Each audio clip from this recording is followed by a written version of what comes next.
KBS 열린 토론.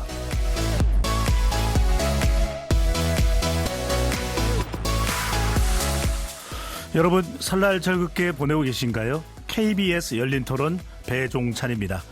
최근 들어 명절 풍경이 많이 달라졌다고 하지만 설이나 추석이면 오랜만에 가족들과 친지들이 모여 맛난 음식들을 나눠 먹게 되는데요. 여러분은 어떤 명절 음식 가장 좋아하시나요? 어린 시절 돌아보면 쫀득한 약과 갓 튀겨낸 한과 같이 달달한 간식들에 손이 많이 갔었는데요. 그런데 요즘 우리 음식들이 점점 더 달아져서 문제입니다. 떡볶이를 먹어도 심지어 찌개를 먹어도 너무 달아서 한식의 정체성마저 위협하고 있는 실정인데요. 대통령이 설탕 부담금을 고민할 만큼 우리 삶의 깊숙한 화두가 된 한국 사회의 단맛 중독, 설특집 라디오 토크 열톡에서 진지하게 들여다보겠습니다. KBS 열린 토론 지금부터 시작합니다. 치열한 토론 속에서 더 나은 세상을 찾아갑니다. 올바른 세상을 만드는 첫걸음. 평일 저녁 7시 20분 KBS 열린 토론.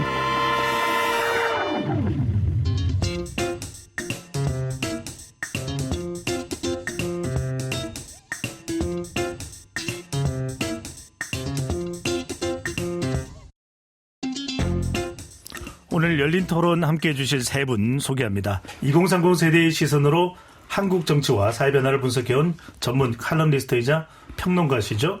이동수 세대정치연구소 대표 자리했습니다. 안녕하십니까. 과학적 통찰을 바탕으로 사회와 인간 삶을 바라보는데 탁월한 시각을 지닌 학자이십니다. 이종필 건국대 상어교양대학 교수 자리했습니다. 안녕하세요. 이종필입니다. 베테랑 기자이시죠. 우리 사회의 다양한 현안을 예리하면서도 다정한 문체로 기록해온 저자이십니다.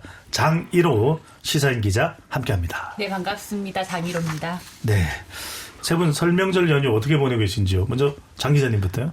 이게 그냥 저는 쉬어서 좋거든요. 연휴 기간이고 쉬어서 좋고, 서울에 특히 또 차가 많이 없으니까 많이들 또 고향 가시는 분들도 많고 이래서 여유로워서 좋은데, 그러니까 막 생각해봐도 저희 집이 약간 콩가루 집안이어서 그런지 무슨 말씀이세요? 이제 콩가루에도 좋은 점이 있다. 네, 이런 말씀. 설 콩가루여도 설을 즐겁게 보낼 수 있다. 이런 얘기를 좀 드리고 싶네요. 네, 이종필 교수님은요? 저는 가족 만나는 건 즐거운데 이번 설은 특히 이제 좀 늦어져서 새학기 개강에 가까워요. 임박하네요. 네, 그래서 설 연휴임에도 집에 가서 개강 준비하고 수업 준비하느라고 그래서 좀 힘든 시간 보내고 있습니다. 네. 그럼에도 불구하고 또 설 명절 연휴 잘 보내고 계시고, 이동수 대표는요? 저도 저한테 이제 설이나 뭐 추석이나 항상 보면은 뭐 휴식의 시간이자 자기 개발의 시간인 게, 저희 아버지 같은 경우에 그 시절에 외동이세요. 그리고 어머니도 이제 삼촌들이랑 연락 안 하고 지낸 지 좀 됐거든요. 그래서 네. 이제 어디 뭐 갈 데도 없고 이러니까는 집에서 그냥 TV 보고 쉬고 하는데, 이제 올해는 또 제가 일이 설 이후에 또 막 칼럼 일정 이런 것들이 좀 몰려있고 이래가지고 열심히 일하고 있습니다. 다들 일하시는군요. 네. 그래도 이제 일 또 휴식을 또 충분히 취할 수 있는 그런 또 시간도 되니까요. 맞습니다. 자, 설 또는 추석, 명절 이럴 때 또 떠오르는 장면도 있을 것 같아요. 장 기자님. 저는 명절하면은 네. 조카들이 셋 있는데요. 그 조카들이 이렇게 영상 통화로 한복 갖춰 입고 이렇게 새해 복 많이 받으세요 하고 이제 영상 보내주는 게 그래도 그나마 최근에 가장 좋았던 기억, 명절을 떠올릴 때 좋았던 기억 중에 하나인 것 같아요. 그러면 여튼 세뱃돈은 주시나요? 네, 온라인으로 보내고 있습니다. 세뱃돈도 온라인입니다. 네. 이정주 교수님은요? 저희는 몇 년 전부터 명절 차례를 없앴어요. 저희도요. 네. 제가 주도해서. 그래서 예전에는 명절하면 당연히 이제 아침부터 정말 힘들게 부산스럽게 움직였던 게 참 꼭 해야 되는 일임에도 되게 좀 힘들었었는데 좀 약간 짜증도 나고. 근데 차례를 없앤 뒤로는 저도 편하고 우리 집안의 그 많은 며느님들, 네. 며느님들도 굉장히 여성분들이 많이 노동에서 네. 좀 해방되시는 네, 굉장히 좋아하시고요. 그 서로 이제 부담도 없고 대신에 차례는 안 지내지만 이제 모여서 같이 식사하는 시간을 이제 꼭 가지고 그리고 차례에 앉으니까 좀 여유가 좀 생겨가지고 그래가지고 저는 이제 명절 때 부산에 가면 가족끼리 이렇게 명절 오후에는 풍광 좋은 카페를 이렇게 카페 투어를 다니거든요. 그러면은 정말 카페 미어 터질 사람들이 맞아요. 다들 진짜 많아요, 예. 사람. 그래서 명절 때 좋은 카페 가서 이렇게 사람 구경하고 차 한잔 마시고 이러는 것이 그 최근에 저희 패턴으로 자리 잡아가지고 그게 또 기다려지고 항상 그렇습니다. 확실히 또 이 명절 풍경이 좀 많이 달라지는 것 맞아요. 같아요. 이동수 대표는요. 맞아요. 근데 저는 항상 명절하면 떠오르는 게 그 귀성길과 그 차량 정체거든요. 근데 저희는 뭐 시골은 없기는 해요. 부모님 다 서울 사시고 이래가지고. 근데 그 할머니 성묘를 저희가 이제 안성 끝자락으로 가는데 사실 그 안성이라고 해도 그 수도권이잖아요. 근데 갔다 오는데 예전에는 막 10시간씩 걸리고 이랬었거든요. 근데 요즘은 확실히 좀 그런 것들이 많이 없어진 것 같아요. 한 10년 전, 20년 전 생각해보면은 명절 때마다 뭐 민족 대이동이다 맞아요. 이런 말 나왔는데 요즘은 이제 어떻게 보면 세대가 한 번 또 바뀌었잖아요. 예전에는 이제 다른 지역 비수도권에 계시던 분들이 수도권으로 올라와서 이제 명절 때 이제 또 고향으로 돌아가느라 막 정체가 심했다면은 요즘은 이제 또 한 세대가 지나면서 다 이제 수도권 거주하는 분들이 많다 보니까는 이런 문화가 많이 사라져가는 게 아닌가. 저희 시어머니는 올라오셨어요, 이번에. 어디세요? 춘천 사시는데 그냥 하루 올라오셔서 저희랑 공연 하나 보고 그렇게 그냥 역기성을 하셔서 네, 그냥 잠깐 오셔서 보시고 가고 그렇게 네. 하고 있습니다. 자, 명절하면은 오늘 또 이 이야기를 안 할 수가 없습니다. 이 참 풍성한 먹거리. 그래서 이제 특히 전통 약과 또 뭐 떡국도 있겠지만 식혜도 있고요. 대체 만두. 좀, 예, 만두. 예. 만두 좋아요. 달달해요. 네. 달달합니다. 그러다 보니까 이 명절에 먹었던 음식 하면 단맛이 생각난다. 이동수 대표가 명절 음식 먹었던 것 중에서 기억나는 추억 속 최고의 단맛 뭐였나요? 저 초등학교 때 제가 이제 외할머니 댁에서 살았었거든요. 근데 외할머니께서 명절 때마다 수정과를 직접 하셨어요. 근데 직접 이렇게 끓이셔가지고 밖에다 이제 내놔서 좀 식힌 다음에 막 먹고 이랬었는데 제가 어렸을 때는 그런 편견이 있었어요. 한국 전통 음식은 몸에 좋다. 그래서 수정과를 막 먹었거든요. 근데 나중에 보니까 수정과에 설탕이 엄청 들어가더라고요. 이게 제가 그래서 얼마 전에 생각나가지고 검색을 해보니까는 한 물 들어가는 거에 한 10분의 1 양만큼 설탕이 들어간대요. 그쵸. 굉장히 많이 식혜도 들어가는 그래요. 거잖아요. 네, 그래서 이게 전통 음식이라고 다 몸에 좋은 건 아니었구나라고 새삼 또 느끼게 됐습니다. 저도 그래요. 명절 음식 보면은 좀 달달한 맛을 또 상당히 또 이 지향하는 그런 또 명절 음식 문화가 아니었나 싶긴 한데 이종필 교수의 머릿속에 있는 명절 단맛.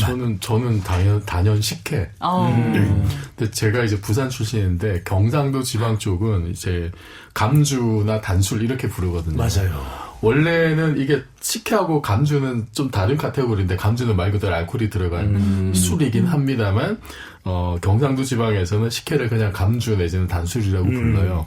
근데 정말 달고 맛있습니다. 맛있지만은 이게 최근에는 이제 대기업 공장 제품도 많이 나오잖아요. 그런데 대기업 제품과는 다른 단맛이에요. 제 느낌에는. 이게 좀 물리지 않는 그리고 거부감이 없는 좀 단맛이어서 확실히 좀 차이가 납니다. 그 공장에서 만든 거랑. 네. 네, 그래서 밥알도 더 동동동 많이 떠 있고요. 네, 좀 더 있고 깊고 은은한 단맛이라고 할까요? 그래서 명절 때 이제 가끔 이제 저희 어머님이 이제 식혜를 하시는데 저는 그 단맛이 아주 기억에 많이 남습니다. 네, 어머니의 맛, 할머니의 맛. 장희로 기자는요? 귀한 줄 몰랐던 것 같아요. 어릴 때는. 그러니까 저는 수정과는 계피만 나서 안 먹고 식혜는 밥알 떠서 안 먹고. 그러니까 약간 명절 음식이라고 막 그렇게 해주는 것들이 그러니까 지금은 생각하면 한 번씩 먹고 싶다 이런 생각이 드는데 그때는 왜 이렇게 올라오는 것들 다 그냥 너무 지겹고 이랬는지 모르겠어요. 그러니까 오히려 전 명절 생각하면 할머니 방에 있었던 사랑방 캔디가 그렇게 생각나거든요. 그게 그 동그란 거요. 동그란 네. 통에 이렇게 통 안에 들어있는 사탕인데 그게 명절 음식 자체보다도 할머니도 이런 단 간식을 드시는구나라고 하는 거랑 그거를 이제 하나씩 빼먹는 것도 있었는데 네. 한 번씩 열면 거기 안에 사탕 아닌 게 들어있는 때도 많아요. 뭐 실이라든지 맞아, 바늘이라든지 각종 집안에 잡동사니들이 들어있는 경우들도 많은데 이상하게 이 질문을 받고 그게 생각이 나더라고요. 그러니까요. 또 할머니의 사랑이 전해 맞아요. 우리 이로만 먹어. 뭐 이러면서. 맞아요. 자, 그런데 문제는 뭐냐면 점점 이 명절 음식뿐만 아니라 음식이 점점 달다.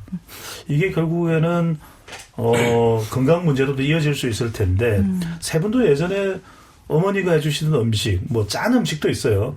또 먹던 맛과 비교하면 요즘도 밖에서 먹는 음식들이, 왜냐면 그래야 이제 소비자들이 더 사 먹을 수 있으니까 확실히 그런 생각들을 하세요. 음식들이 많이 달아졌다.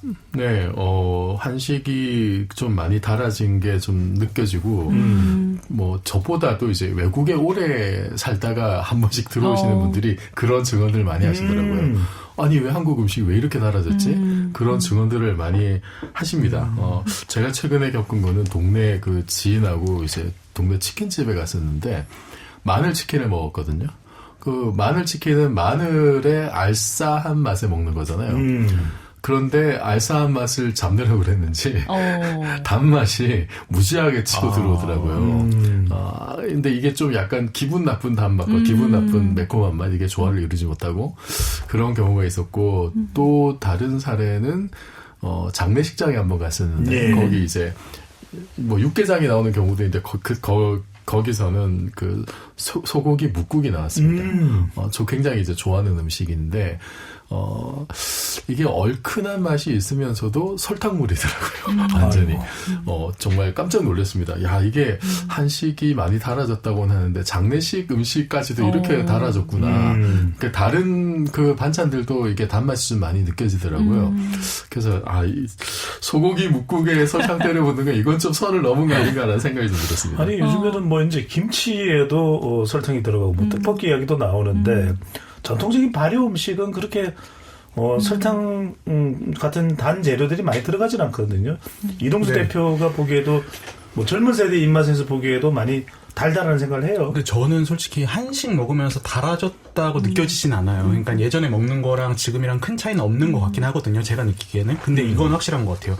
예전보다 단 음식의 종류는 훨씬 많아진 것 같습니다. 대표적인 게 디저트인데, 이제 한 10년 전만 해도 우리나라에 없던 디저트들 굉장히 많잖아요. 뭐 최근에 유행한 뭐 두쫑쿠도 사실은 새로 생긴 디저트니까. 그렇죠. 이제 그래서 제가 이걸 가늠할 수 있는 지표가 뭐가 있을까 찾아보다 보니까는 그 한국농수산식품유통공사 있잖아요. LT. 거기서 그 공개한 자료 중에 우리나라 디저트 시장 규모가 있어요. 이게 이제 2014년까지만 해도 한 8천억 원 정도 됐는데요. 10년 지난 2024년에 1조 5천억 원으로 거의 한 88% 진짜 많이 성장을 했죠. 근데 진짜 제가 봐도 전에 없던 디저트 가게들 굉장히 많아졌고, 카페에서 파는 디저트의 종류도 많아졌고 해서 저는 이것도 한국인의 당류 섭취가 늘어나는 데 크게 기여하고 있지 않나 생각합니다. 장 기자님 기억 속에 있는 뭐 단 음식 뭐가 있어요? 그러니까 맛은 맛있어. 네. 맛은 좋아. 네. 그런데 맛은 있는데 솔직히 이거 너무 단데 하는 그런 음식이 있었어요? 근데 저 단 음식을 좋아하는 것 같아요.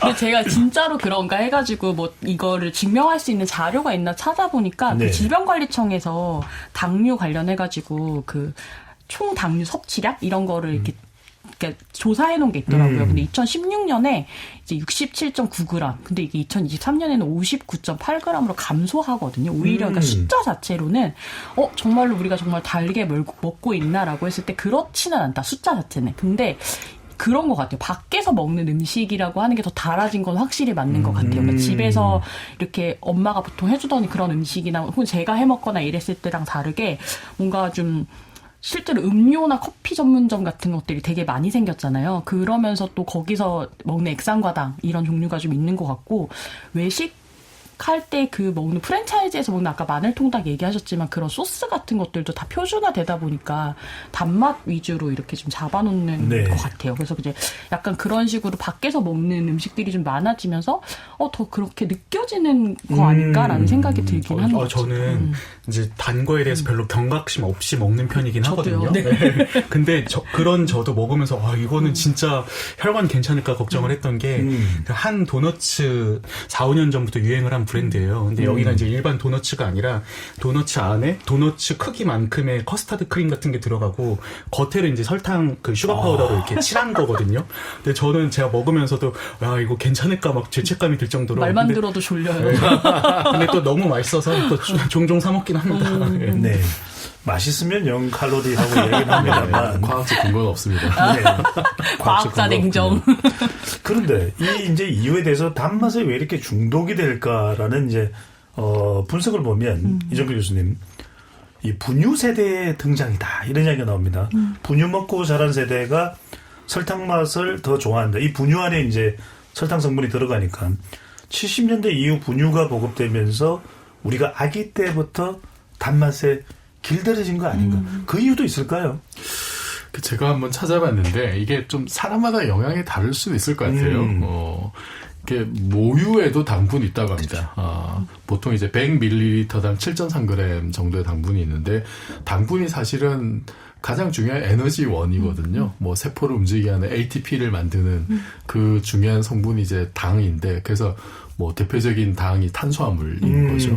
꼭 필요한 영양소긴 한데 이제 이게 과다하면 문제가 되는 거고 그 2018년에 그 한 조사에 따르면 시중 판매 중인 분유 몇 가지를 조사를 해봤는데 거기 당 함량이 6.3에서 7.6g입니다. 그러니까 모유 당분 함유량이 7.3g하고 크게 차이는 안 나죠. 약간 조금 많거나 조금 적은 차이인데 이게 뭐 사람이 느낄 정도로 심한 차이는 아닌 것 같고 다만 이제 그 분유 특유의 좀 약간 비린맛? 요런 차이 때문에 느껴지는 체감하는 단맛은 차이가 좀 있을 수 있다고 해요. 하지만 성분적으로 보면은 뭐 일단은 모유랑 큰 차이가 없다는 게 하나 있고 또 하나 그 조사를 보면은 2025년 7월 1일자 식약처에서 발표한 내용인데 국민의 나트륨과 당류 섭취 실태 분석 결과입니다. 네. 여기 보면은 일단 그 WHO의 권고 기준이 일일 총 열량의 10% 미만입니다. 요거를 이제 당류로 환산을 하면은 대략 한 50g 미만 정도인데 아까 장 기자님 말씀하셨던 거 보면은 이제 대충 가늠이 되시죠. 그 우리나라가 아주 많지는 않아요. 많지는 않고 이 조사 결과에 따르더라도 가공식품으로 섭취하는 하루 평균 당류가 2019년에 36.8g이었는데 2023년에는 35.5g. 그러니까 5년 동안 뭐 비슷하게 유지가 됐고 이것이 WHO 권고 기준에 미치진 않아요. 하루 총열량의 7.6 내지 7.7%니까 미치진 않고 그런데 하나 이제 재밌는 게 뭐냐면은 2023년 기준으로 보면은 좀 특이할 만한 사항이 여성, 어린이, 청소년, 청년 그러니까 여성인 경우에 당류 섭취량이 이제 10% 초과하는 경우들이 많습니다. 그러니까 6세에서 11세 같은 경우에는 여성의 경우 10.2%, 12세에서 18세는 11.1%, 19세, 29세는 10.5%예요. 여자분이. 남자는 어떠냐면 전부 다 9.5%, 9.5%, 8.6%입니다. 그러니까 남녀 차이가 꽤 있는 거죠. 꽤 있어서 만약에 분유 때문에 그랬다면 남녀 차이에 좀 이런 의미 있는 결과가 나왔을까라는 좀 의심은 들어요. 저는 이런 생각도 들어요. 그 분유를 먹기 시작한 아이들이 커서 그 입맛 때문에 단 걸 찾는다기보다 아기들이 분유 먹기 시작한 시대가 우리나라 식습관이 서구화되기 시작한 시점이잖아요. 근데 같은 맛이어도 이제 서구식 식단이 설탕이 훨씬 많이 들어가거든요. 빵 같은 경우가 대표적인데 빵 저도 이제 가끔 집에서 만들어 보다 놀란 게 담백하다 생각한 이 빵도 만드는 과정에서 설탕이 되게 많이 들어가는 경우들이 있거든요. 근데 반면에 한식 같은 경우에는 물론 이제 달다고는 하지만은 그 정도는 아닌 거잖아요. 저는 그런 인과관계도 있지 않을까 생각해봤습니다. 장 기자님 그런 이유도 좀 있지 않을까요? 개인 차도 분명히 존재할 것이고 또 하나가 이제 분유뿐만 아니라 간식. 그쵸. 뭐 이전에야 이런 간식이 크게 발달되어 있지 않았지만 최근에 아이들 보면은 달달한 뭐 초콜릿 비롯해서 그런 뭐 제과류, 제빵류 많이 있으니까 그것도 좀 이유가 될 수 있을 것 같아요. 아까 이동수 대표가 말한 대로 디저트가 되게 늘어났다라고 하는 것이 여기에 좀 중요한 오히려 그게 좀 더 인과관계가 있는 설명이 아닌가라는 생각이 들고요. 실제로도 한국 사회에서 뭔가 설탕, 단맛, 식품 이런 것들에 대한 가격이나 접근성이나 지금 커진 것 자체가 70년대 이후라고 하니까 이제 그러니까 가공식품이 늘어나고 이런 것들이 다 또 영향을 미친 건 아닐까라는 생각이 드네요. 네. 그 아까 말씀드린 조사 결과에서 여성 그 어린이 청소년에서 당류 섭취가 많은 이유로 꼽은 게 탄산음료, 빵, 그다음에 과일 채소 음료. 이제 액상마당 들어가요. 그다음 아이스크림류. 요거를 많이 섭취한 결과라는 분석이 있습니다. 음료와 아이스크림이 또 이유일 수도 있겠네요. 네. 그래서 빵에는 뭐 아까 말씀하셨던 도넛을 몇 년 전에 또 탕후루 또 난리였잖아요. 네, 그런 뭐 것들도 크겠죠. 여러 가지 디저트류도 굉장히 영향을 끼친 것 같아요. 그게 또 많은 사람들이 먹다 보면 누구나 또 이제 또 덩달아서 또 먹게 되는 게 유행이 되기도 하는데 참 이건 또 여러분들이 이제 아는 분은 아실지 모르는데 과거에는 1960년대에는 설탕이 이런 명절날이든 선물을 하는 또 수단이 됐다는 거예요. 저 기사 찾아보고 저도 놀랐어요. 네네, 명절 선물로 설탕을 이러면서. 아니 저 어릴 때 기억이 있어요, 실제로. 진짜요? 저는 기억이 나요. 설탕이 막 들어오고 그랬었어요. 그래서 이 부모님 같은 경우에는 이제 설탕을 이렇게 S사의 설탕을 이렇게 다른 집에 선물로 가져갔던 기억이 납니다. 근데 이제 1970년대 이후에 이 대량 생산이 되면서 그쵸. 이제 가공식품 패스트푸드에도 많이 들어가게 됐다. 그러면서 설탕의 습격이 이루어진 것 아니냐는 이야기는 이종필 교수님은 또 기억이 나신다고요? 네, 저는 어릴 때 정말 그 설탕이 명절 때 왔다 갔다 했던 네. 그런 기억이 있어요.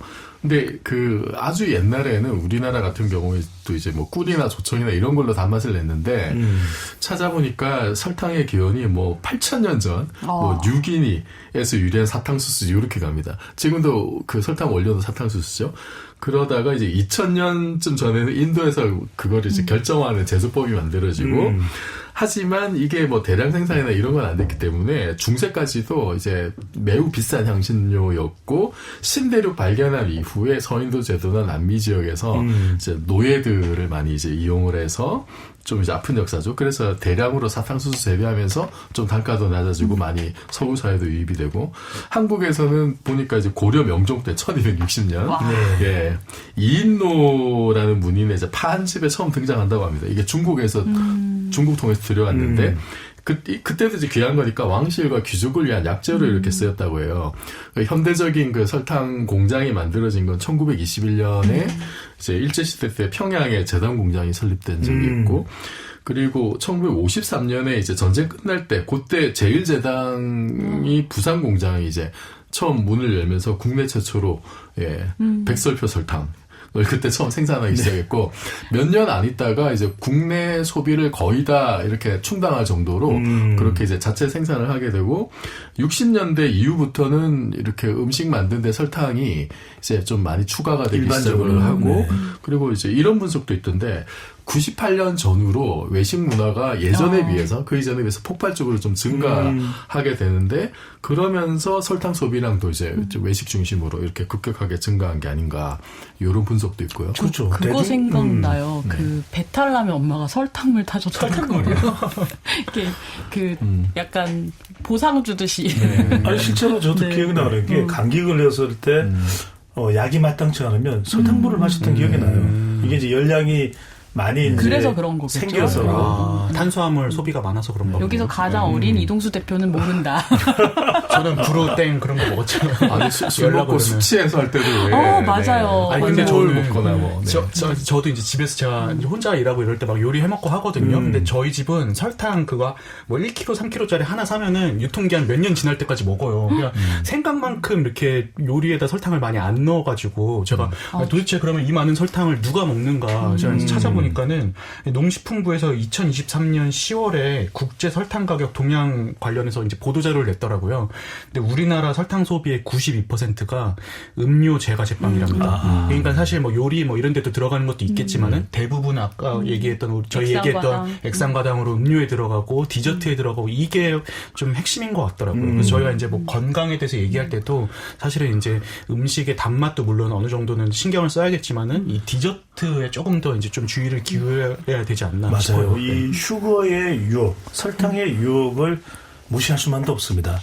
달아 이렇게 해서도 먹게 될 수밖에 없는데 그럼 뭐 역사 탐방을 한 김에 이종필 교수님이 계속 좀 말씀을 쭉 보면 우리가 주로 이제 가정에서는 그렇게 설탕을 많이 넣지는 않았던 것 같은데 이 교수님 보시기에는 눈에 띄게 좀 음식이 달아지기 시작했던 그런 시점이 있는 것 같아요. 어떠세요? 그러니까 변곡점들이 좀 있는데 이제 아까 소개해드렸던 뭐 이제 그 설탕이 대량 생산되면서 자유롭게 접근권이 이제 그 커졌던 시기, 그 다음에 외식 문화가 폭발했던 시기, 또 하나 21세기 들어서는 이제 그 2015년에 마이 리틀 텔레비전에서 이제 백종원 씨, 슈가보이 일명 슈가보이 백주부가 그 현상을 지목하는 분들도 있어요. 그 정확한 인과관계는 사실 좀 따져봐야 되는 문제이긴 한데 그런데 그 때문에 사실 그 백종원 대표 때문에 백종원 레시피라고 하는 것들이 엄청나게 확산이 됐습니다. 전 국민이 알 정도로.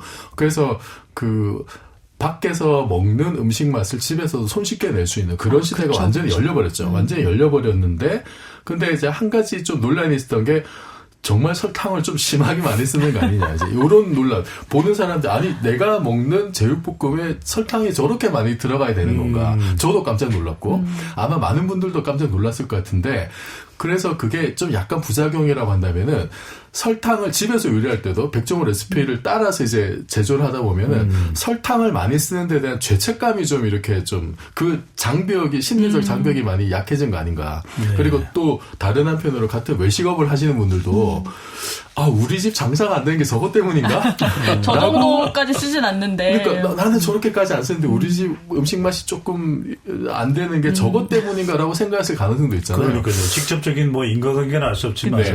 뭐 그런- 그렇게 넣었을 때 이거 주로 제육볶음은 고춧가루가 들어가는 거 아닌가 생각했는데 또 이게 또 맛있으면 그러니까 일종의 말하자면 이제 영업 비밀이 공개가 된 거죠, 사실은. 네. 설탕을 달- 이렇게 많이 그럼요. 넣는 네. 것이. 그게 맛있는 비법이다. 달주, 맛있주 이렇게 되면 근데 확실히 그건 있는 것 같아요. 그 마리텔 몇몇 유명한 장면들이 있는데 설탕을 폭포처럼 그냥 쏟아붓는 장면이 있거든요. 종이컵으로. 네. 이제 그거 보고 저도 솔직히 충격을 많이 느꼈어요. 근데 그 이후로 이제 백종원 대표를 방송에서 되게 많이 접했잖아요. 모든 사람들이.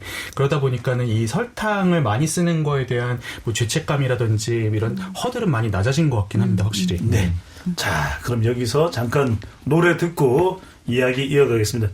이동수 대표께서 선택한 노래가 있다면서요? 네, 제가 오늘 답만 얘기해서 이만한 노래가 있을까 싶은데요. 그 러블리즈라는 아이돌 그룹 있었잖아요. 네. 데뷔곡이에요. 캔디 젤리 러브라는 곡인데 캔디 젤리 러브. 네, 그 김이나 작사가께서 작사를 한 노래입니다. 유명 작사가시죠. 네. 근데 이제 우울할 때 뭐 캔디 젤리 같이 달콤한 그 사랑의 힘을 느끼면서 내가 힘을 낸다 뭐 이런 내용이에요. 그래서 또 명절이고 하니까 다 같이 좀 힘내셨으면 좋겠다는 마음에서 선정해봤습니다. 당 떨어지면 이 노래인가요? 자, 러블리즈의 캔디 젤리 러브 들어보겠습니다. 네, 잘 들었습니다. 당이 올라가겠네요. 네. 자, 이 단맛에 대한 이야기 더 해보겠습니다. 우리 음식이 왜 이렇게 달아졌을까? 그 원인을 살펴보고 있는데, 달고 짠 이른바 단짠 음식의 인기, 또 맵고 맵단 음식도 있습니다. 그러니까 이제 양쪽 다 이렇게, 단 음식이 이제 단맛이 들어가는 건데, 자, 단맛이 빠지면 맛있는 음식이 아니다. 이런 인식이 팽배해지는 것도 장 기자님 어떻게 보십니까? 이게 음식이 점점 달아지고 있어서 네. 단맛이 안 나면 이거 안 맛있는데 이런 생각도 있는 걸까요? 그쵸. 그러니까 단짠 뭐 이런 말도 많이 쓰는데 저도 그런 음식 중에 좋아하는 것 중에 포기 못하는 게 떡볶이. 저는 이제 밀떡파인데. 저는 쌀떡파입니다. 네. 선생님하고는 떡볶이를 먹을 수 없겠군요.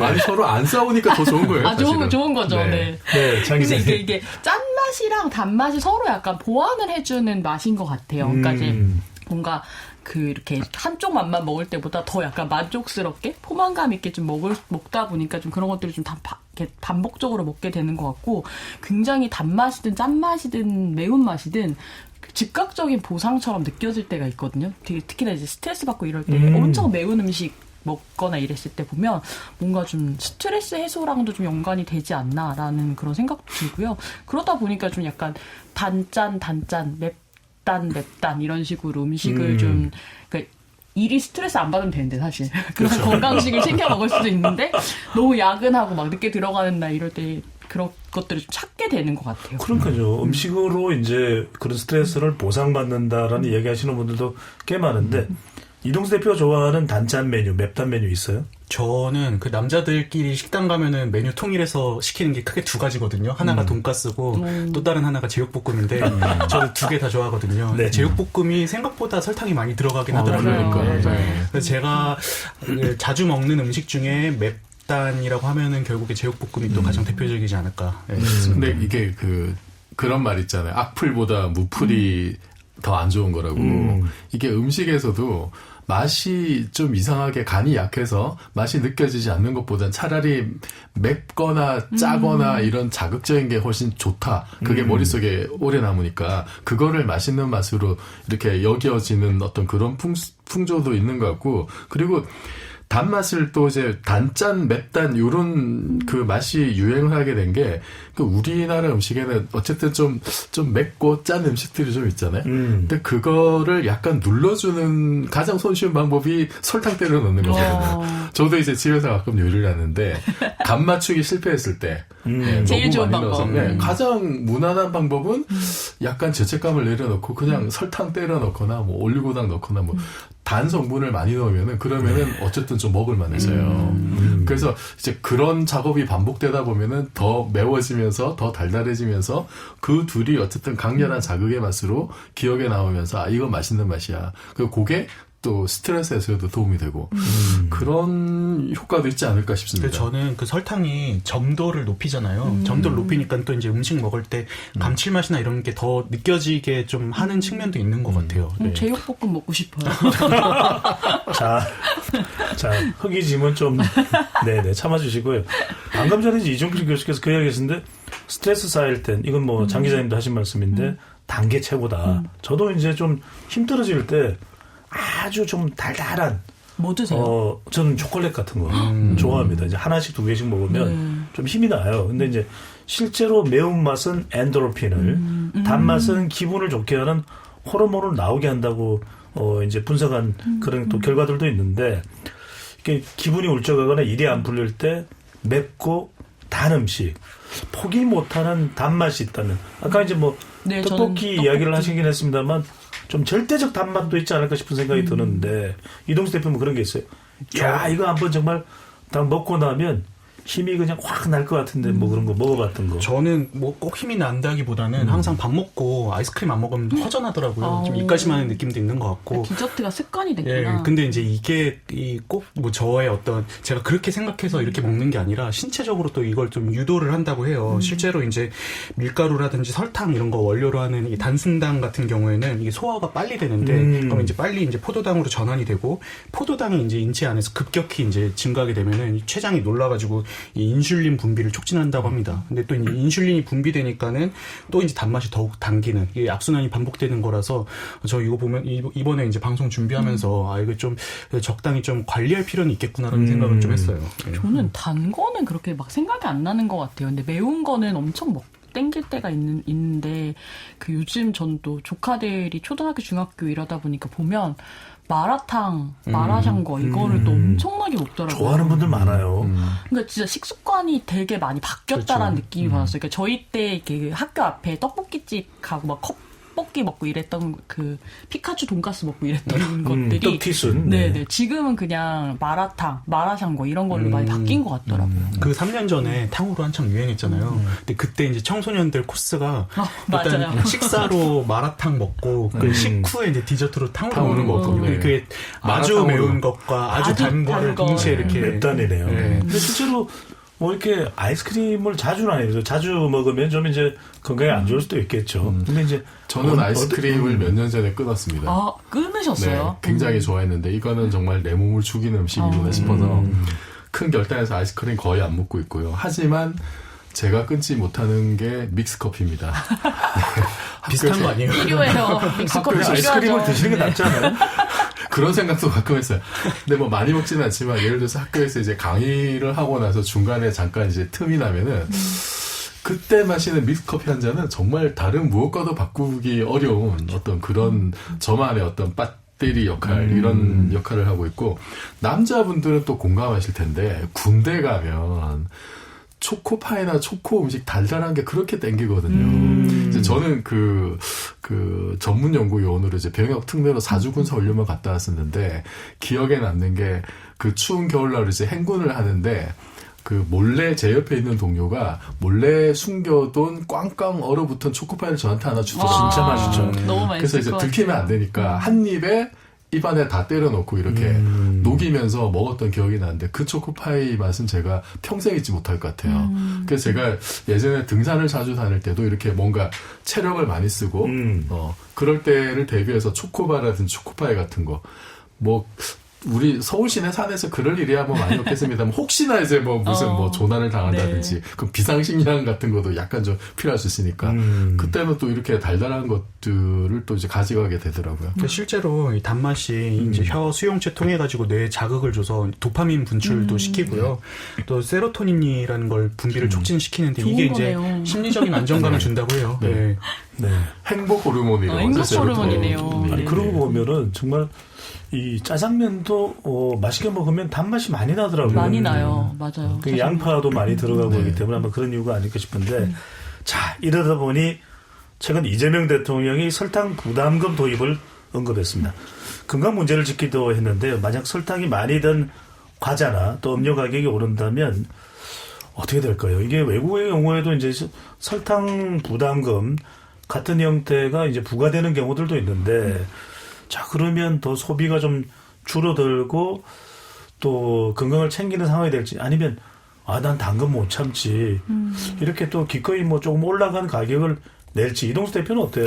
이게 이제 우리가 설탕세, 뭐 설탕 부담금 이렇게 얘기를 하긴 하는데 사실은 이게 그 모든 설탕을 타겟으로 했다기보다는 액상과당을 타겟으로 한 거예요. 법안상으로는 논의되고 있는 건 예, 그렇습니다. 근데 실질적으로 액상과당에 이제 좀 초점이 맞춰지는 건데 이제 액상과당이 이게 사실상의 그 옥수수 시럽이거든요. 근데 이게 굉장히 그 단맛 내는 것들 중에서도 저질의 몸에 해로운 그런 이제 단맛이라고 해서 실제로 이제 많은 국가들이 액상과당이 들어가는 음료에 이제 규제를 많이 하고 있고요. 세계적으로는 한 120개국 정도 되는데 뭐 아프리카 국가들도 포함해가지고 액상과당 쪽에 주로 그 음료 쪽에 주로 규제를 하는 거다 보니까는 저는 우리가 우려하는 것보다 그 일상에서의 타격은 크지 않을 수 있다는 생각이 좀 들긴 합니다. 네. 그러니까 우리가 이제 우려하는 게 설탕세 도입하면은 저소득층한테 이제 좀 부담이 많이 가는 거 아니냐 하는데 사실은 음료 같은 경우에는 요즘에 뭐 설탕 안 넣고 제로 음료도 많이 나오고 있는 실정이잖아요. 그래서 저는 생각보다 민생에 끼치는 부담은 좀 적을 수도 있겠다 생각이 들어요. 이게 막 바뀌는 것 자체가 액상과당을 안 먹는다 이것보다도 그러니까 덜 사게 되는 거는 그러니까 데이터상으로도 그렇게 나오는 것 같아요. 근데 지금 이동수 대표 말한 대로 약간 무가당이라든지 물이라든지 아니면 뭐 약간 좀 저당 음료 이런 것들을 좀 찾는 것으로 좀 바꾸는 방향으로 좀 이동을 하게 될 것 같고, 그러니까 설탕세가 생긴다고 해서 뭐 그걸 먹는다 안 먹는다의 차원의 논의보다도 그리고 약간 뭐 또 세금을 매기지 않는 뭐 대용량 상품이라든지 온라인 상품이라든지 이런 쪽으로 약간 또 갈 수도 있을 텐데 그것보다는 제조사 입장에서는 이거를 바꾸지 않으면 이제 판매를 할 수 없기 때문에 그렇죠. 가격을 올리는 것보다도 이제 당을 줄여서 부담금을 피하는 방식으로 되기 때문에 전반적으로는 세금 도입 자체가 주는 효과라고 하는 것들이 오히려 좀 지금보다는 더 건강에 도움되는 방식은 아닌가라는 생각은 들더라고요. 장 기자님께서 잘 펼쳐주신데 KBS 열린 토론에서도 이 설탕 부담금 네. 정확한 명칭은 이제 설탕 부담금으로 특정한 목적과 이유를 가지고서 이제 거두게 되는 그런 비용을 이제 부담금이라고 이야기를 하는데 이렇게 되면 이제 영국의 경우에도 이 과당의 맞아요. 음료에 들어가는 과당의 비율을 줄여서 효과가 있었다는 이런 표현을 하고 기업에 부담되는 이 음료를 생산하는 기업에 부담되는 부담시키는 부담금입니다. 이 정도 교수 어떻게 보세요? 그러니까 지금 이제 민주당에서 발의한 그 안을 보면은 가당 음료 부담금 그것이 정확한 명칭인 것 같아요. 100리터당 뭐 1kg 이하면 얼마, 1kg에서 3kg 얼마 이제 이런 식으로 그 구분을 지어서 차등적으로 그 요금을 매기는 건데 지금 방금 말씀하셨던 영국이 이제 가장 좀 성공적인 사례로 꼽힙니다. 그리고 이게 그 2016년에 WHO에서 이게 설탕세 도입을 권고한 사항이기도 해요. 영국은 2018년에 탄산음료, 청량음료 도입을 했는데 100ml당 설탕이 뭐 5에서 8g이면 0.18파운드 리터당 8g 이상이면 뭐 0.24파운드지 이런 식으로 매겼는데 우리가 하려는 것도 요거랑 비슷한 것 같아요. 그런데 요걸 이제 제도를 시행하려고 하니까 이 설탕세 시행 이전에 음료 제조업체 절반이 설탕 함량을 줄였다고 합니다. 시행하기 전에 가격 경쟁력이나 뭐 이런 것 때문에 줄였고 지금 현재는 영국 판매 음료의 90% 이상이 설탕 함량이 그 100ml당 5g 미만으로 지금 되게 많이 좋아진 거죠. 그리고 실제 효과를 보면은 초등 6학년 여학생 비만율이 매년 8% 정도, 이렇게 한 5천 명 정도 감소했다. 그리고 특히 이제 빈곤 지역 여학생의 그 비만 감소율은 더 높다고 합니다. 그리고 캠브리지하고 옥스퍼드 연구진이 이제 2023년 그 네. 연구한 결과를 보면은 영국의 18세 미만 충치로 인한 발치 건수가 12% 감소.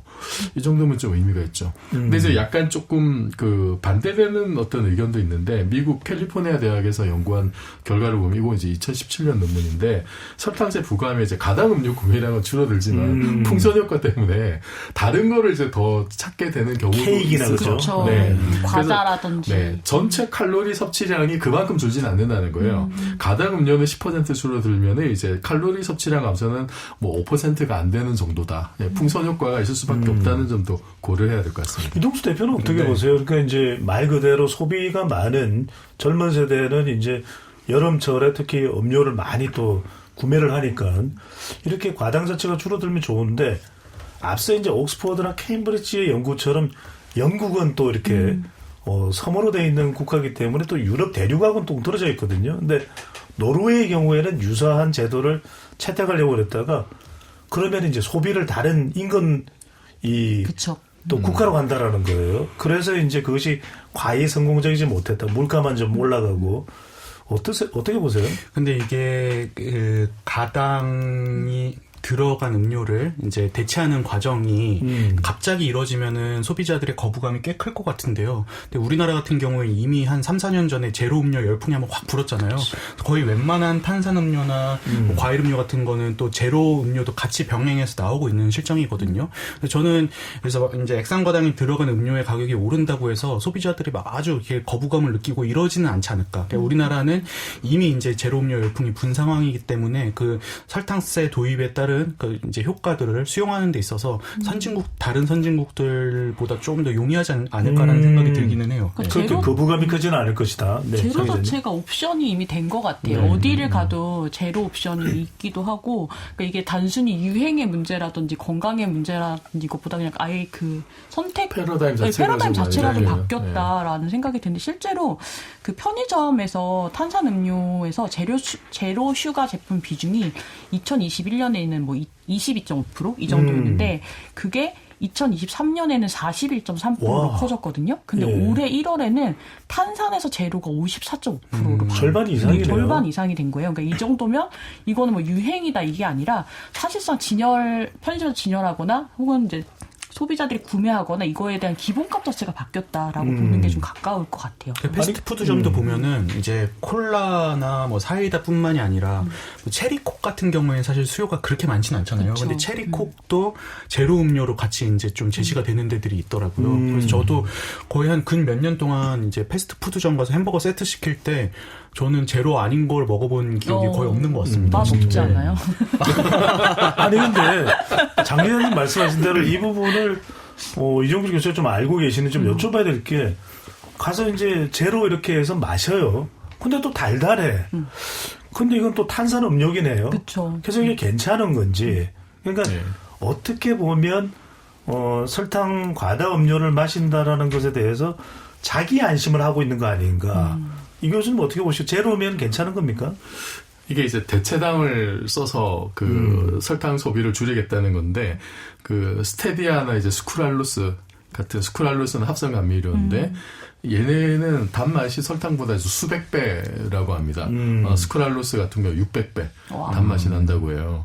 그러니까 아무래도 적은 양을 쓰게 되고 그러면은 뭐 혈당 관리라든지 이런 데는 분명히 도움이 되겠죠. 이게 정말로 칼로리가 0인지는 의문입니다만. 그리고 저도 그 최근에 마트 가서 깜짝 놀랐던 게, 그 보통 보던 당이나 뭐 이런 것 말고 알룰로스 네. 계열의 제품들이 굉장히 많이 깔려 있더라고요. 그건 어떤 겁니까, 성분이?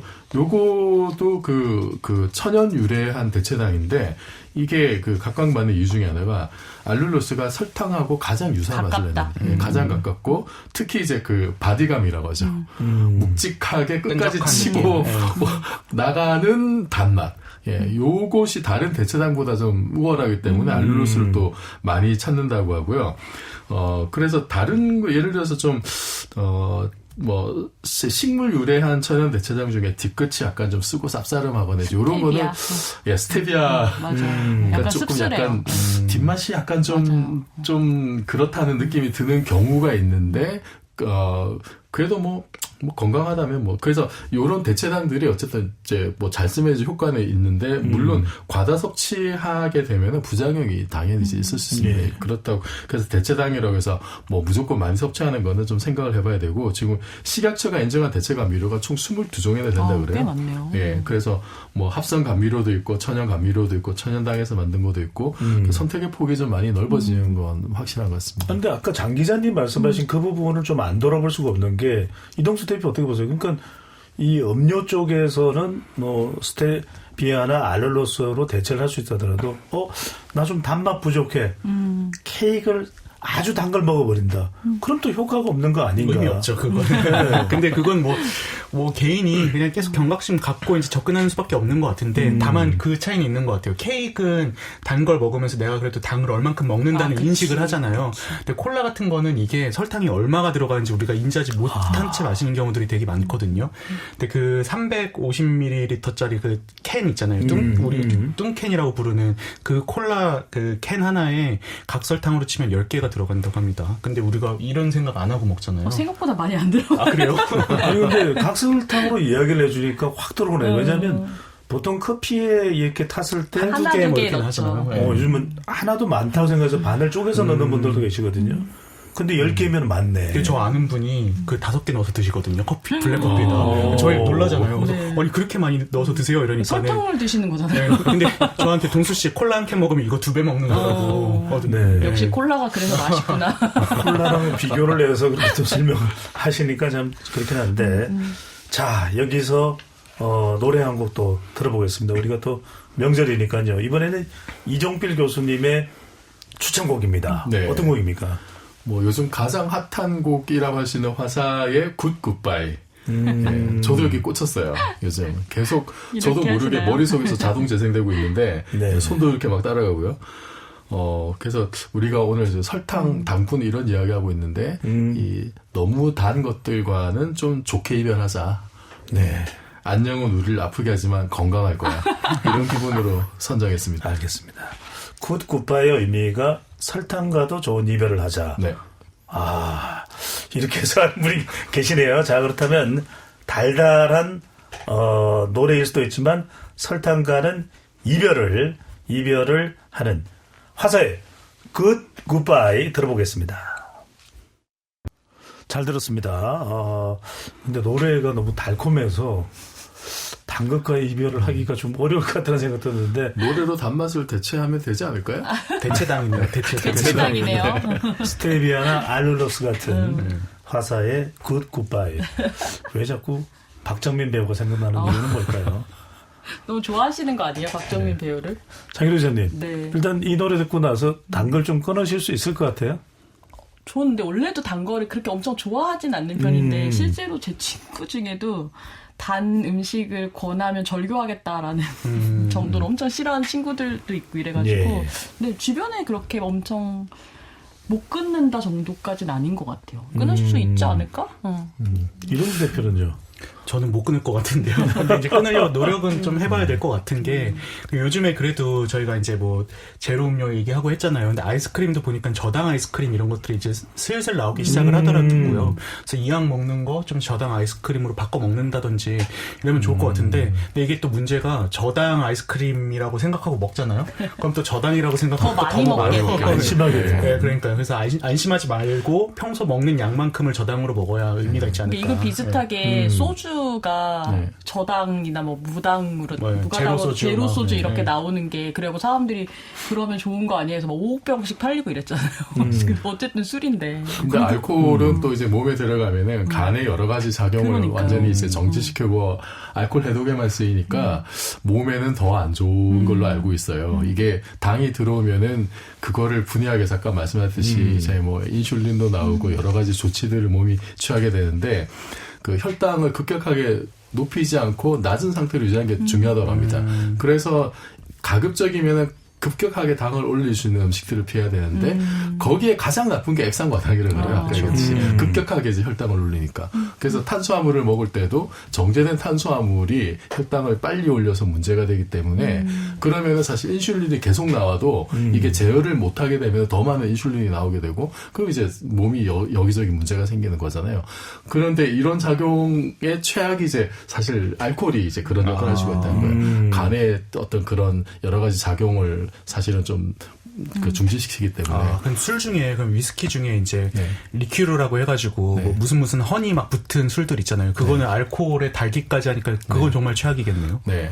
그래서 그런 거는 정말로, 뭐 2배 이상으로 좀 나쁘게 되잖아요. 그러니까 제 주변의 의료인이 저한테 하는 얘기가 세상 가장 안 좋은 음식 중에 하나가 아이스크림이라는 얘기를 또 하더라고요. 이게 뭐 나쁜 지방도 들어가 있고 설탕 엄청나게 들어가 있고. 색소 이런 것도 많아요. 네. 그래서 제가 이제 그 얘기를 그 경고를 몇 번 듣고 제가 그 아이스크림을 이제 끊으려고 노력을 하고 있거든요. 어쩌다가 옆에서 누가 먹거나 뭐 디저트로 나온 거 잠깐 이제 먹는 정도인데 완전히 끊었다고는 할 수 없지만은 노력은 하고 있는 편이고 근데 그게 이제 쉽지는 않아요. 제가 과자를 아직 잘 못 끊고 있거든요. 근데 이 이야기를 해봐야 될 것 같아요. 왜냐하면 저당이라고 해서 단맛이 아닌 건 아니거든요. 제로라고 해서 분명히 또 대체제도 있거든요. 그게 자칫 광고의 목적이 될 수도 있지 않을까. 안심시켜놓고 계속 더 많이 단맛을 좀. 섭취하게 그러니까요. 하고. 장 기자님 어떻게 보세요? 저도 뭐 이제 이석필 교수님 말씀하신 거에 굉장히 동의하고 그래서 오히려 이제 동수 씨도 아까 얘기했는데 오히려 그래서 저당이라 그래서 더 많이 먹게 되는 경우들도 생기는 안심시키는 거예요. 거. 안심되게 되니까 그래서 술도 그러니까 5억 병씩 팔리는 게 그러니까 사실 저 술은 어쨌든 다 나쁜 거 아니야? 근데 그게 제로라는 이름이 붙은 걸로 마케팅 포인트가 된 건 거죠. 그래서 그런 부분에서 이용되는 경우들도 많은 것 같아가지고 그런 부분은 또 사실은 또 소비자의 문제가 아니라 이제 만드는 쪽에서 그런 방식이 불가능하도록 제조사를 압박하는 방식으로 저는 가야 된다고 생각합니다. 저 아는 선배 중에도 그런 분이 있어요. 한 15년 전쯤에 우리나라에서 웰빙 열풍 불었었잖아요. 그때 이제 과자들도 뭐 유기농이다, 뭐 좋은 거다 이래가지고 막 거의 여쭤보려고 그랬어요. 네. 2배 정도 비싸게 이제 파는 브랜드들이 있었거든요. 근데 그 선배가 하는 말이 어차피 몸에 좋아봤자 과자 아니냐. 그러면 뭐 똑같이 나쁜데 그럼 자기는 그냥 먹을 바에 더 싸고 맛있는 거 먹겠다 이렇게 얘기하더라고요. 한 번 먹을 거. 네, 한 번 먹을 거. 자, 그래서 우리가 고민해야 되는 것은 명절 연휴에도 바로 좀 건강하게 그럼 즐길 수는 없을까? 왜냐하면 단맛을 또 설탕 성분을 완전히 배제할 수는 없을 테니까 무조건 참는 건 이제 스트레스가 될 수밖에 없으니까 더 오히려 이게 이 폭식을 할 수도 있는 겁니다. 단맛에 대해서. 그래서 식혜나 수정과 한가처럼 좀 달콤한 명절 음식들 달지 않으면서도 뭔가 이걸 적정한 수준에서 또 만들 수 있고 즐길 수 있는 비법이 인기라는데 장 기자님 소개를 해주시죠. 저 엄마한테 물어봤어요. 그래서 대체 설탕을 대체해서 쓸 수 있는 게 그럼 뭐가 있느냐라고 했더니 엄마가 매실청 뭐 이런 얘기 하더라고요. 근데 청에도 설탕 진짜 많이 들어가거든요. 우리가 뭔가 청 쓰면 그러니까 건강하게 먹는다라고 생각하지만 사실은 청에도 설탕이 되게 많이 들어가는데 그래서 그러면 그 얘기를 했더니 엄마가 이제 하는 게 과일 같은 거 김장할 때 배나 사과 같은 거 갈아서 넣기도 한다 그러더라고요. 예. 설탕 대신에. 그래서 약간 좀 그런 식으로 뭐 과일로 단맛을 대체한다던가 아니면 이제 과일을 그 뜨겁게 해가지고 약간 캐러멜화 한다 그러나요? 그걸로도 설탕 대신 쓸 수 있다 그러더라고요. 그래서 그러면 설탕 없이도 좀 단맛을 진하게 낼 수 있는 방법이기도 한데 레몬 같은 거 있잖아요. 산미가 나는 거를 조금 넣어주면 단맛이 그러니까 설탕을 조금만 넣어도 단맛이 조금 더 증폭되는 그게 있다 그러더라고요. 실제로 뭐 어떤 분들은 단 음식 먹기 전에 오히려 나트륨을 조금 이렇게 맛을 맞아요. 보면 그게 단짠단짠의 뭐 기제인 것 같아요. 수박을 먹을 때도 그런 얘기 하는데 이종필 교수님 직접 또 요리를 하시잖아요. 그러면 뭔가 좀 이거 아이스크림도 이제 좀 경계를 하시니까 요리하다가 설탕 대신 내가 좀 이런 단맛 성분으로 뭘 좀 넣어볼까 그렇게 생각하신 적도 있을 것 같은데. 아니 그래서 저도 이제 스테비아도 써보고 맞아요. 알룰로스도 써보고. 써보고 하는데 확실히 이제 아까 얘기했듯이 스테비아는 약간 좀 뒤에 쓴맛 요게 이제 설탕하고는 다른 느낌을 주긴 하고 제가 그래서 이것도 그 요리 경연 프로를 보고 배운 건데 매실청을 또 고수들은 잘 쓴다 그래서 매실청을 좀 쓰긴 했는데 오늘 또 얘기를 듣고 보니까 그러네요. 청을 만들 때 설탕 때려 넣잖아요. 그러니까 잼도 마찬가지예요. 네, 양식에선 잼 많이 쓰는데 잼에도 네. 설탕 엄청 많이 그렇죠. 들어가거든요. 네, 그러니까 그래서 이거 매실청 저도 좀 고민을 해봐야 될 것 같고. 근데 우리나라 음식 중에 이제 그 대표적인 갈비 네. 양념할 때 뭐 배즙. 배. 네. 그냥 단맛을 넣는 게 아니라 배를 갈아 넣으면은 그게 은은하면서도 아주 자연스러운 단맛을 내잖아요. 그런 요법들을 좀 생각을 해봐야겠다 싶습니다. 좀 손이 좀 많이 가더라도. 아까 이제 네. 짜장면 이야기 드렸는데 짜장면 같은 경우는 양파 이게 그쵸, 양파를 많이 많이 볶아가지고. 들어가니까 실제로 또 단맛이 나는 것 같기도 하고. 이동수 대표는 어떻게 뭐 MZ세대 사이에 최근에 이제 약과 좋아하는 분도 많고 네. 개성주악 같은 이른바 이 할머니들이 만들어서 손자 손녀들에게 주던 음식들 그런 디저트 할메니얼이라고 그러더라고요. 네. 그런 데서 좀 힌트를 좀 찾아볼 수 있다는 이야기도 나오던데 어떻게 보시는지. 그 할메니얼이라는 단어가 이제 할머니랑 밀레니얼 세대 할 때 그 밀레니얼 합쳐서 만든 거예요. 근데 요즘 뭐 가장 핫한 디저트라고 하면 아무래도 두쫀쿠잖아요. 근데 한 3년 전쯤부터 또 약과가 되게 인기를 얻어가지고 약과 가게에서 막 젊은 사람들이 줄 서고 이런 일들이 좀 있었거든요. 근데 이제 그 이유 중에 하나가 뭐 레트로에 대한 뭐 열풍도 있지만은 이제 우리 전통 디저트 같은 경우에는 설탕을 잘 안 넣고 조청이나 꿀 같은 걸 넣잖아요. 그래서 비교적 그래도 이제 달지만 건강한 단맛이다 이런 인식이 좀 있었죠. 그래서 이제 그런 그 전통 요리 비법을 활용한 이런 이렇게 레시피나 이런 것들도 유행을 하긴 했었습니다. 네. 아니 이동수 대표가 조청은 안 해요. 근데 정말 과자도 있잖아요. 조청 들어가는. 조청 육아. 네. 가래떡에 조청 찍어 먹으면 정말 네. 맛있죠. 네. 또 먹고 싶네요. 네. 자, 이 교수님, 근데 이제 또 전통 시장이나 노포 디저트가 다시 이제 주목받는 이유가 이제 맛 때문만은 아닐 겁니다. 그러니까 이제 뭐 설탕을 이렇게 과다하게 투입하지 않고 옛날에 이제 좀 할머니가 만들어주는 뭐 할아버지가 만드시지 않았을 테니까 좀 투박한 단맛, 뭔가 건강한 단맛 그런 것도 전에 이제 유행하는 걸 보면은 또 분명히 이유가 있을 것 같거든요. 그 뭐 여러 가지 이유가 있을 것 같은데 우선은 그 아까 제로 열풍 얘기도 있었습니다만 아무래도 옛날보다는 좀 건강 그다음에 뭐 그런 뭐 자기 이제 몸매라든지 이런 데 대한 관심들이 엄청나게 증가했기 때문에 이왕이면은 좀 더 그 좋은 재료로 만든 음식에 대한 열망들이 옛날보다 많이 높아진 것 같아요. 그 좋은 먹거리에 대한 어떤 갈망. 그래서 자극적인 거는 좀 저렴한 맛이야, 사실은. 그러니까 뭐 다른 너무 비싸면은 뭐 저렴한 맛을 찾아야겠지만 그렇지 않다면은 좀 덜 자극적이고 건강에 좀 부드럽고 담백한 맛을 추구하는 방향으로 일단은 가는 것 같고. 그래서 인공 첨가물 좀 줄이고 재료 본연의 맛을 이제 많이 충실하게 살릴 수 있는 그런 조리법? 그게 사실 우리 한식에서 이제 많이 하는 방법이긴 하죠, 그죠? 물론 이제 천연 재료라고 해서 다 좋은 건 아닙니다, 어차피. 이제 과학적으로 보면은 분자식이 똑같으면 별로 아무런 차이가 없긴 해요. 그래서 천연 재료라고 해서 나쁜 거 많이 먹으면 당연히 몸에는 안 좋습니다만, 그나마 이렇게 공장에서 만든 거는 딱 그 성분만 아주 이렇게 농축해서 만든 거기 때문에 그거를 때려넣으면 이제 훨씬 더 위험에 노출이 이제 많이 되는 거죠. 그리고 또 하나는 이제 뉴트로 열풍이 얼마 전부터 상당히 좀 거세게 불었는데 그것의 다른 한 면이지 않을까. 그러니까 그 K-팝 스타들이 이렇게 그 김장 조끼를 입고 이렇게 SNS에 등장하니까 그게 지금 아주 힙하다고 해서 맞아요. 전 세계적으로 지금 이렇게 또 많이 알려지고 있는데 그게 또 할메니얼의 또 다른 사례이기도 하죠. 근데 이게 저는 그 조금 더 넓게 생각해 보자면은 이제 한류 열풍이나 이런 것 때문에 한국의 위상이 좀 많이 높아지면서 우리 것에 대한 재평가가 전반적으로 일어나고 있잖아요. 지금은 K가 붙으면 프리미엄이라고 하는데 그게 외국 사람들이 봤을 때 한국에서 유행하면은 저거 한번 관심 가져봐야지. 이런 생각들이 드는데 그런 생각들이 우리에게도 일어나고 있는 거 아닌가. 그러니까 옛날에 우리가 좀 이제 못 살고 그럴 때는 옛날 거는 다 이제 좀 낡은 것이고 극복해야 될 것들로 여겼었는데 우리가 한참 산업화하고 할 때는. 근데 이제 우리가 이렇게 옛날의 어떤 전통들 그런 것들 살려서 이렇게 또 새로운 어떤 한류 열풍을 만들고 그것이 효과를 보고 있다 보니까 거기에 대한 재평가 우리 것이 이게 상당히 좋은 거였네.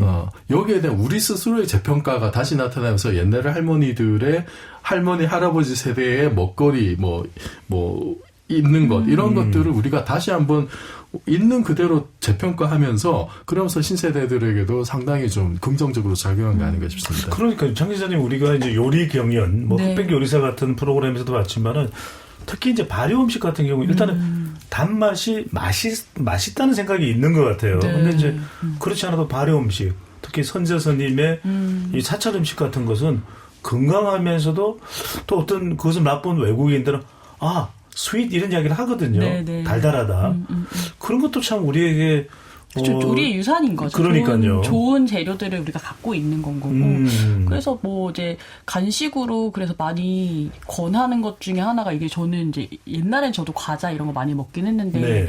야채 스틱 같은 거에 부각 같은 거요. 네, 부각도 있고 뭐 생야채도 오이나 당근 같은 거 술안주로 많이 나오던 거긴 한데 그게 그 말씀하신 그런 발효식품 장 같은 거 이렇게 찍어 먹으면 맛있기도 하고 저 최근에 좀 약간 맛들인 게 마른 김에 간장이 맛있으면 그냥 먹어도 진짜 맛있어요. 그거 있고 아까 얘기 듣다 생각난 건데 제가 아이스크림 대신해서 먹는 게 블루베리거든요. 그거 냉동실에 넣어놨다가 네. 그냥 한 줌씩 꺼내가지고 네. 이렇게 얼음 먹는 것처럼 네. 먹으면 약간 아이스크림 별로 생각 안 나더라고요. 요거트랑 같이 드시면 더 요거트 그죠? 그럼 그 이제 식사가 되더라고요. 요거트를 먹으면. 저희 어머니도 맨날 그렇게 드시던데.